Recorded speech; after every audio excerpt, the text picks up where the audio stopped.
I walked into the room that evening, expecting the usual warmth, her smile, our inside jokes, the comfort of being with someone you trust completely.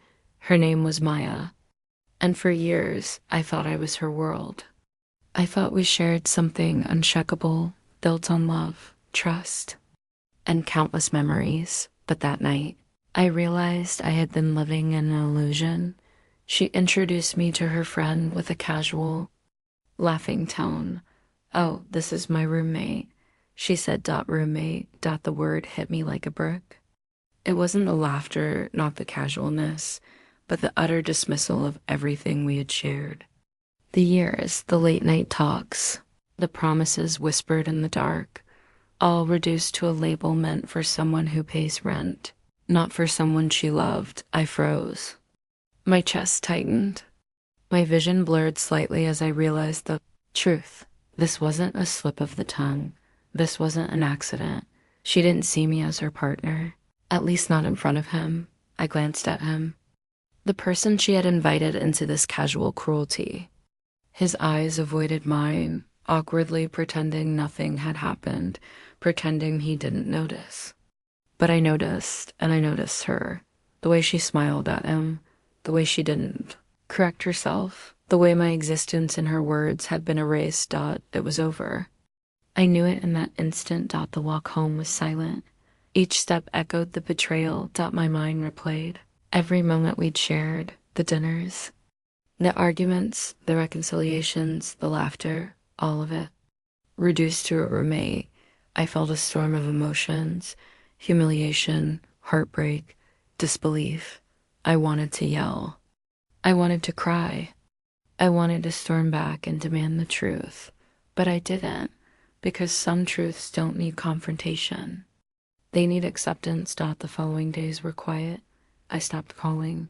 I stopped checking her messages. I stopped waiting for explanations that would never come. And slowly, clarity emerged. The word roommate was more than a label. It was a symbol of the distance she had created over time, the indifference she had built without me noticing, the subtle signs of detachment I had ignored because love makes you blind. Realized that I had two options: cling to someone who no longer valued me, or rise above it, reclaim my dignity, and build a life where no one could reduce my worth to a word. I chose the latter. I rebuilt myself. I invested in my career, my passions, my friendships. I found joy in solitude and strength in independence. Each small achievement reminded me that I was more than a label. I was more than someone's convenience.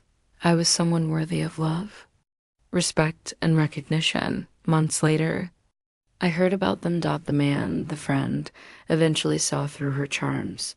The relationship faltered. And as for her, she remained not with me, not with him, but alone with the consequences of the choices she had made. Meanwhile, I thrived. My confidence soared. My life moved forward in ways I had only dreamed of while being trapped in that illusion. She called me a roommate. In front of him. I knew it was over, but that ending wasn't tragic. It was liberating, because I realized the ultimate truth. The people who truly value you will never reduce your existence. The people who truly love you will never diminish your presence. And the ones who do, their loss is your opportunity. Now, when I think back, I feel no bitterness. No anger. No desire for revenge. Just gratitude for the clarity she unknowingly gave me. For the push I needed to see my own worth. For the freedom to step into a life where no one can make me feel invisible. She called me a roommate. I called it the moment my life changed, the moment I stopped seeking validation from someone who didn't see it. The moment I chose myself. And that choice was worth far more than any love she could have given.